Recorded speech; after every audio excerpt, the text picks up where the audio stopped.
One of the things about Fitzgerald is, even when if he could tell the facts, he never did. He mixed them up. Because of course he was writing about people he saw every day. You know, the cars were just a little bit faster, they were a little bit louder, the costumes are just a little bit more outlandish, and everything's just a little bit more extravagant to make you understand how enormously wealthy these people were and how outrageous their lifestyle was.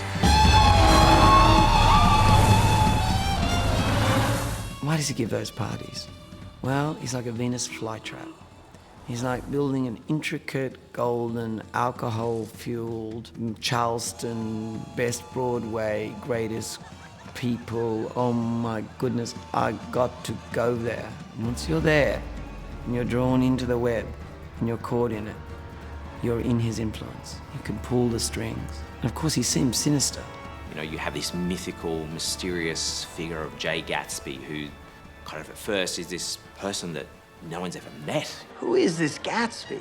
He was a German spy during the war. Teddy Barton, Nick Carraway. A German spy? No. He's the Kaiser's assassin. I heard he killed a man once. You know, they just talk about him and he throws these incredible parties, but no one, does he even really exist? What does he look like? Is he this old fat toad, or is he a vampire? Or, you know, everyone sort of has a story about him, but no one's, you know, ever seemed to have ever actually met Jay Gatsby.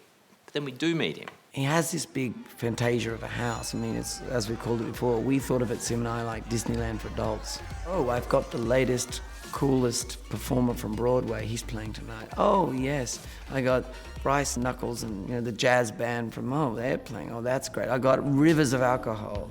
Gatsby creates the parties we all dream about going to. You're going to meet people you've never met before in your life. And there's high and low, old and powerful, young and swinging, you know, fashionably attractive, the strange, the interesting, the exotic, food, wine, intoxication, dancing, and multiple levels. So, how then to create this palace of dreams, this garden of earthly delights? Well, we go about it in very intense research. So everything in that party scene, from the rubber zebras in the pool to the giant organ, all these things have a grounded historical reference. And then it was about building on those facts and presenting them in a way in which our audience would go, I get that.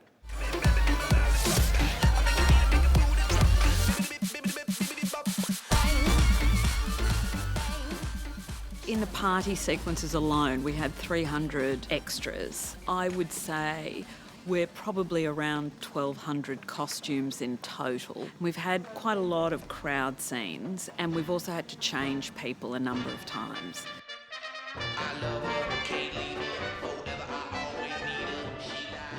Basically, everyone in New York came to Gatsby's. Nick says it. And the question, as Owl Eyes asked, though, the real question is, why does he do it? He gives large parties, and I like large parties. They're so intimate. Small parties, there isn't any privacy. Are you ready? A little party never kill nobody.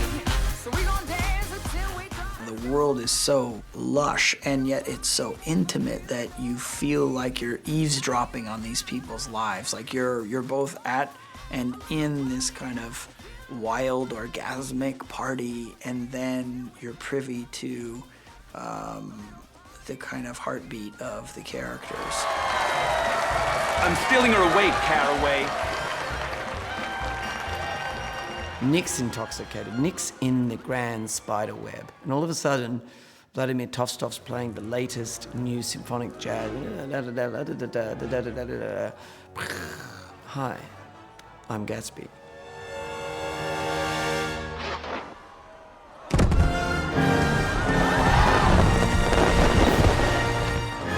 Baz didn't want just a bunch of faceless, generic people. He wanted personalities and real characters that could have been at Gatsby's party.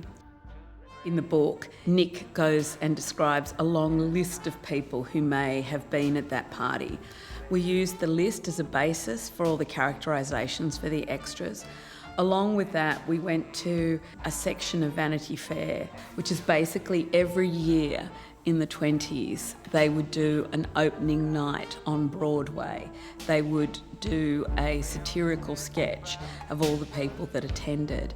And we ended up using one of those double-page spreads also as a basis for us in terms of who might have been at Gatsby's parties. So it's a combination of fictitious characters that are mentioned in the book that are an amalgamation of actual historical characters, but also we went through Vanity Fair and pulled a whole lot of actual historical figures that could be drawn upon to be guests at Gatsby's party. Heiresses comparing inheritances on Gatsby's beach. My boss, Walter Chase, losing money at the roulette tables. Gossip columnists alongside gangsters and governors exchanging telephone numbers. There were scenes there where we were around Gatsby's pool. He's throwing a big party. I remember thinking in my brain, this is an experience that I want to capture, record, lock that in. I mean, I just remember Baz was just in his element, sort of knee sliding with the microphone, extras everywhere.